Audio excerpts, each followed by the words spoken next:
আসসালামু আলাইকুম। আশা করি সবাই অনেক ভালো আছেন।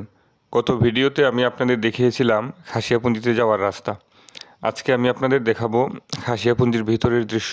পুরো ভিডিওটি দেখতে আমাদের সাথেই থাকুন।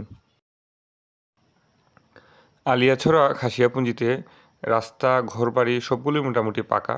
পরিষ্কার পরিচ্ছন্নতার দিক দিয়ে তারা অনেকটাই এগিয়ে। তারা তাদের পুঞ্জিকে খুবই পরিষ্কার পরিচ্ছন্ন রাখে। বেশিরভাগ বাড়িগুলি টিলার উপরে এবং ওই টিলা থেকে রাস্তার সাথে সিঁড়ি দিয়ে, পাকা সিঁড়ি দিয়ে কানেক্ট করা। এই সিঁড়িগুলো দেখতে খুবই সুন্দর লাগে। রাস্তার পাশে বাড়ির আঙ্গিনায় বিভিন্ন ধরনের ফুল গাছ, পাতাবাহারের গাছ তাদের সুন্দর মন মানসিকতার পরিচয় বহন করে। এখানে যদি আপনারা দেখেন কত লম্বা সিঁড়ি দিয়ে রাস্তার সাথে কানেক্ট করা ওই বাড়িটি, টিলার উপরে বাড়ি, খুবই সুন্দর এবং ড্রেনেজ সিস্টেমটাও তাদের খুবই উন্নত পানি নিষ্কাশনের জন্য।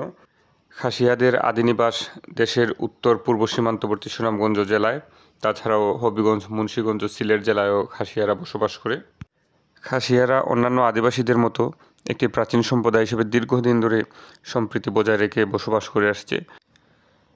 খাসিয়াদের রয়েছে নিজস্ব নিয়মকানুন, তাদের মধ্যে মাতৃতান্ত্রিক সমাজ ব্যবস্থা পরিচালিত। তাদের ধর্মীয় ও সামাজিক অনুষ্ঠানগুলো খুবই আকর্ষণীয়। তাদের ভাষায় রচিত গানগুলো হৃদয় ছোঁয়া। তাদের নিজস্ব ভাষা রয়েছে এবং সংখ্যাগরিষ্ঠ খাসিয়ারা হচ্ছে খ্রিস্টান ধর্মাবলম্বী। দেখতে দেখতে আমরা প্রায় শেষ প্রান্তে চলে এসেছি।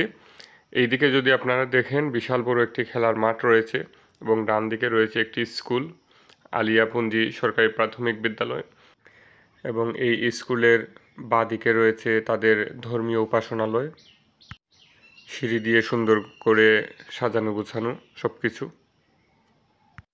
প্রচলিত সমাজ ব্যবস্থার মধ্যে না থেকে পাহাড়ে বসবাস করেও তারা তাদের জীবন ব্যবস্থাকে অনেকটাই উন্নত রেখেছে, যা সত্যি প্রশংসাযোগ্য। সব মিলিয়ে পরিষ্কার পরিচ্ছন্ন সুন্দর পরিপাটি এই গ্রামটি খাসিয়াপুঞ্জি। কেমন লেগেছে আপনাদের কাছে কমেন্ট করে জানাবেন। ধন্যবাদ সবাইকে।